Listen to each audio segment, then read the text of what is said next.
Hey, Kat. Hey there. Okay, so hypothetically, you just started a 1-year fractional CMO engagement. Today's day one, right? Let's Correct. just right in, right? Tell me a little bit about you. Okay. What is a fractional CMO, and what do you do in the first 90 days? Well, I'm Kat Valyi. I'm the CEO of CV Strategic Marketing Solutions, and I've been a fractional for about 9 years. Fractional consultant. Back when I started, it was consultants mostly, and then I transitioned into calling myself a fractional. I help healthcare B2B organizations that have flat, stagnant marketing, create strategies, work better with sales, using my 3D strategic marketing approach to succeed. Okay, so I'm a CMO starting with an organization, and what am I going to do? And according to your scenario, a 1 year engagement. Mhm. Well, the first thing I do is focus on clarity, really understanding what their goals are, and then absorbing what they're doing today. Like, what are they doing? How are they doing it? And without critique or starting to make changes, just listen to understand what they're doing and why they're doing what they're doing. Then I really start to kind of put my coaching hat on and start asking a lot of questions, because I think asking questions allows you to understand what's going on in a little different perspective. Then I really get engaged with the CEO to make sure I understand their goals. Because if we're not aligned and I start just kind of working and doing, I might be missing the mark. I really want to know what his focus with getting customers, keeping customers, and growing them, and trying to getting really aligned with them. And then we begin to start on developing the strategy toward the third month, so this way we can hit the ground running. All right, that makes sense. Georgina, how about you? So it's a 1-year engagement. Today's day one. Let folks know a little bit about you and who you are, and what do you try to get started in the first 90 days? What do you first tackle? Yeah, absolutely. So I'm Georgina Miller. I'm a fractional CMO, and my clients tend to sell something that's a bit complicated or where there's an education phase before there's a buying phase. So things like legal services, financial services, professional services. I even did a stint as a head of marketing at a mobile and online ordering company before COVID, before anybody knew about it.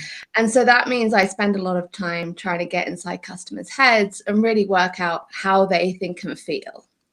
And so when approaching a 1-year engagement and starting out, everything that Kat said is bang on. So I don't want to repeat anything she's already said.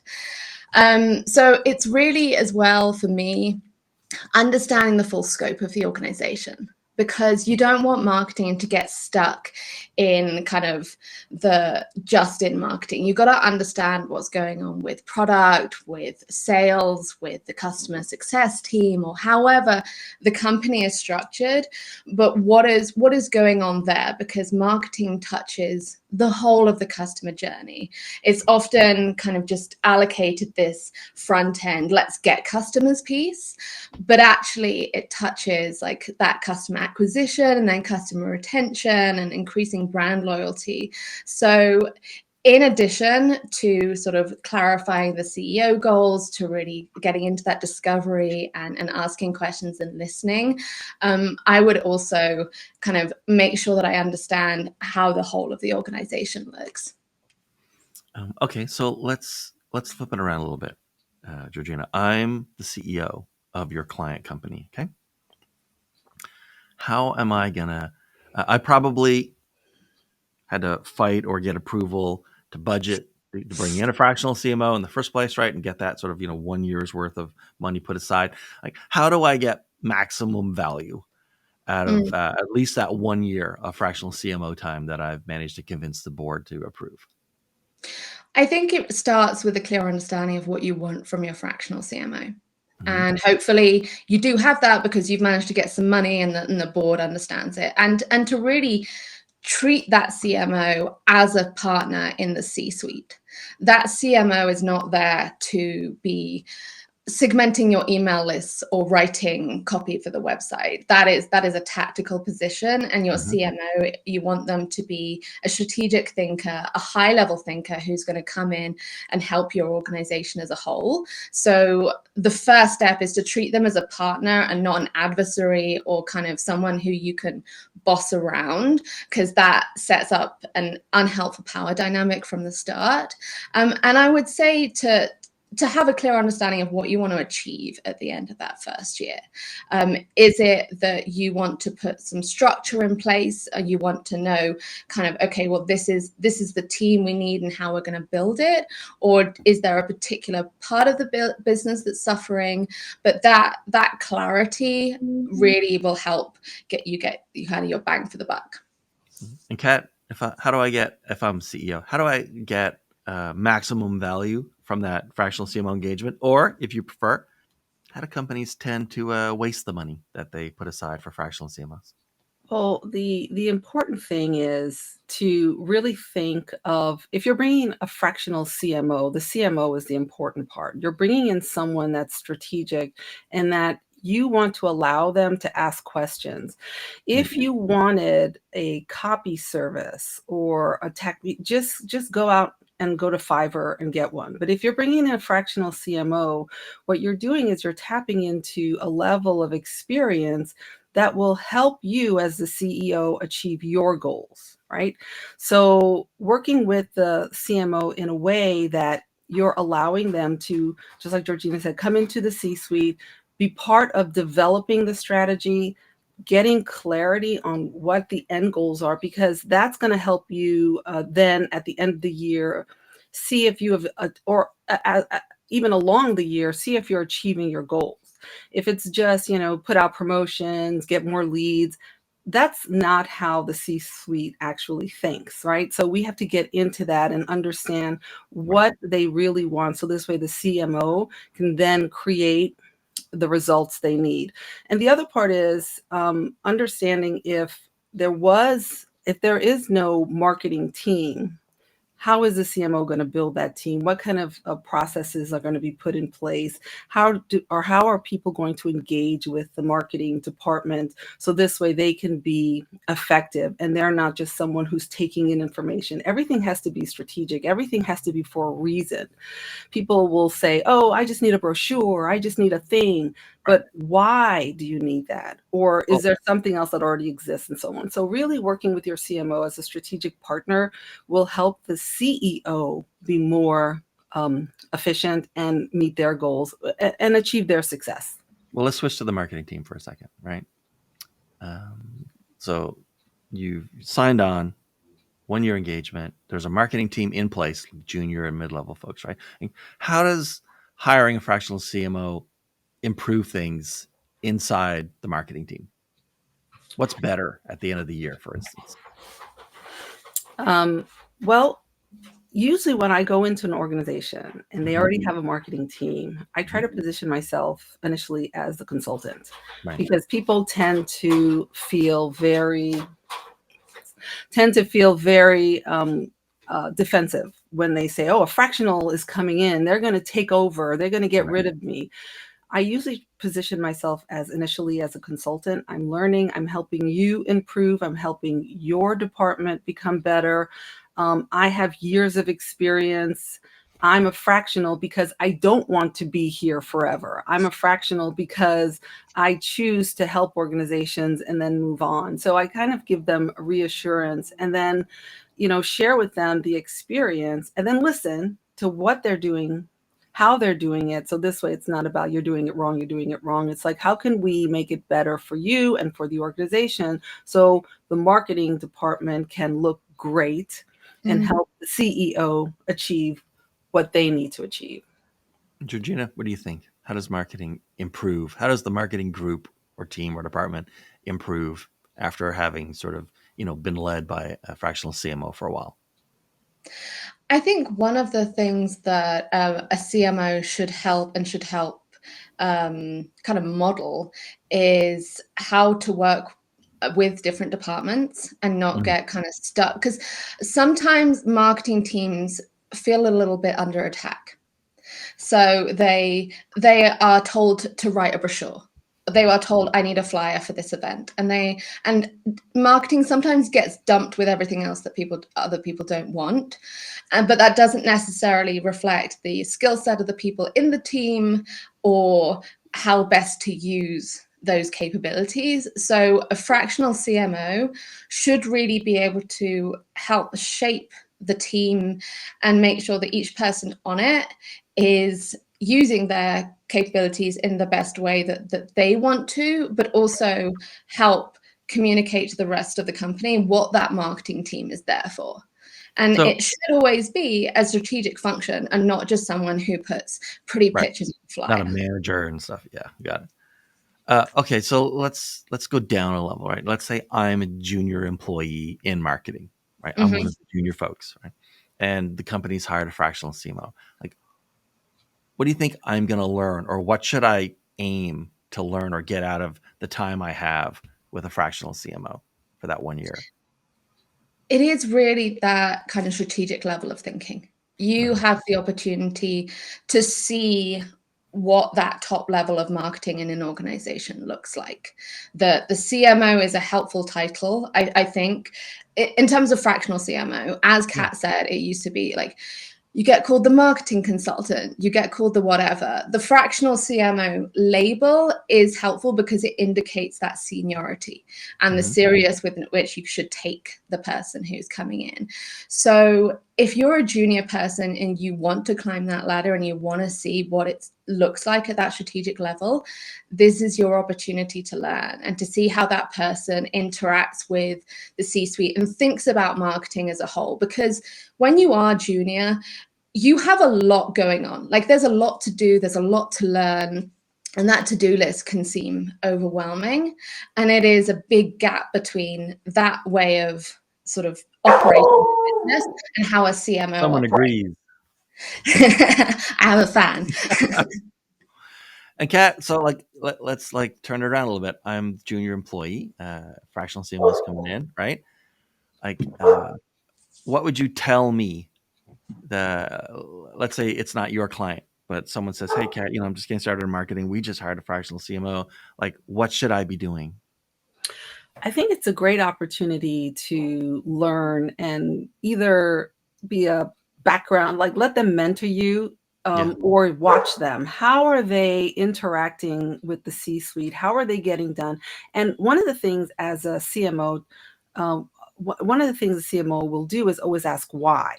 right, So when you are, as a junior marketing person, developing things, try to understand the why behind it. Why are we creating these things? What is the ultimate goal? And then how does that affect the ultimate buyer's journey? Because what you're creating and what you're developing is ultimately going to help the organization in different levels of the journey. Is it at the beginning when you're trying to help people get an epiphany? What are you creating? How are you understanding that? Why do they even need that? Why does sales want it? So it's really learning how to ask and watch how the CMO um, interacts with the different departments and the right. why behind everything. So you're just not making stuff.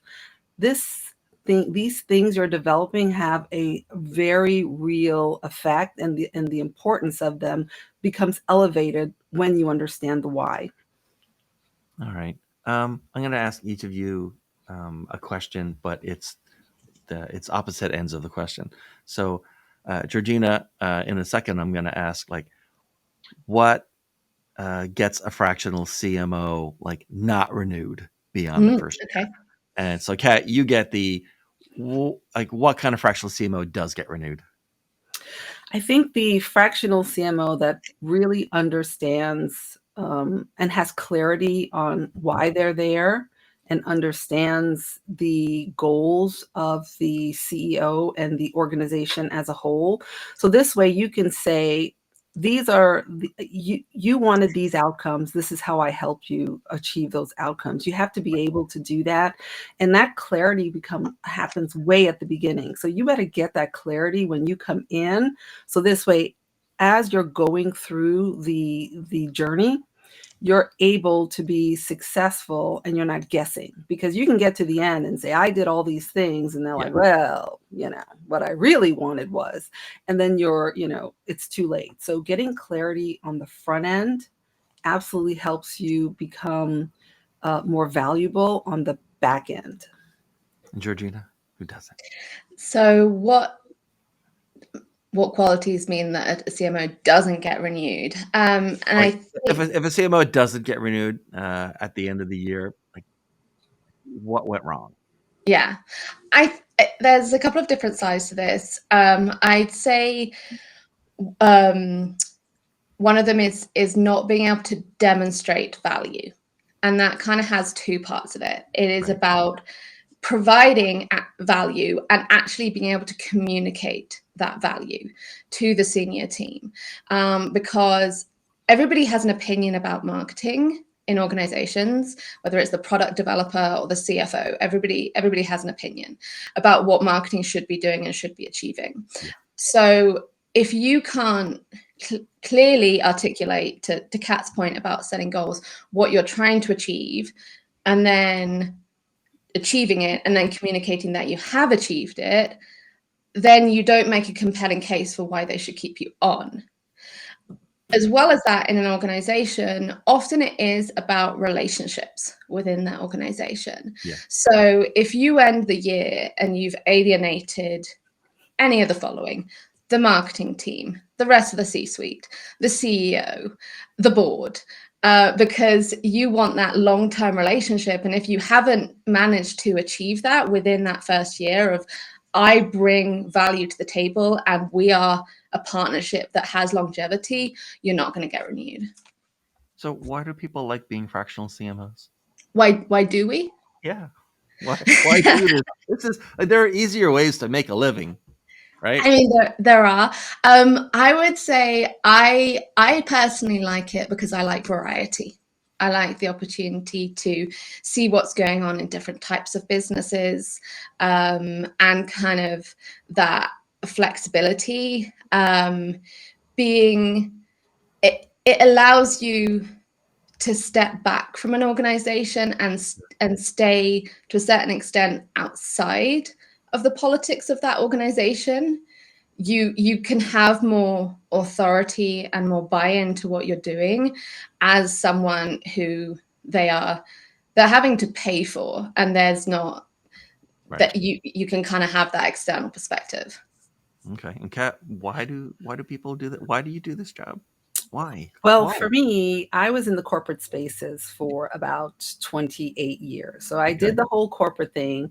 And when I had the opportunity to step away, did I did a marketing evaluation on myself. I went through the whole process in terms of, what do I want to do? Why do I want to do it? Who do I want to serve? And so on. And when I got to the end of it, I realized that I liked helping companies, especially small to mid-sized companies that maybe don't have access to high-level marketing strategy, to help them grow. And then I can, give them my knowledge, help create great strategies and marketing processes. And then I can leave and then go help someone else. So it's more about being able to help more people, staying outside of the politics. I've done that. It was great. Now, but I really like helping organizations. I stay in the healthcare B2B space because that's an area that I'm just very passionate. I always liked healthcare, but I didn't want to be a doctor or a nurse. I didn't want to get into those bits. But I like the whole process of healthcare, because ultimately, in the end, it comes down to helping the patient, whatever solution, service, technology you're making. Right. So I think people who get into fractional maybe have done a lot of the corporate stuff, and now they just want to go in and do what they do best, and then stay away from the politics and just go on and help someone else. So that's why I like it. All right. All right. Good answers. Good. Okay. So it's time to wrap up. Kat, we'll start with you and then go to Georgina. Who should contact you and how should they contact you? Well, if you're an organization, a healthcare B2B organization in the technology services solution space, and you are looking to ramp up your marketing, it's been flat, it's not going anywhere. Your message seems kind of like it's milk toast compared to everybody else. You need to reach out to me. I'm at www.cvstrategicmarketing.com, and I can do an evaluation and we can have a discussion so we can see how we can best move forward. So it's usually the executive level in the organization. Reach out to me. Let's have a chat, and I'd love to help you.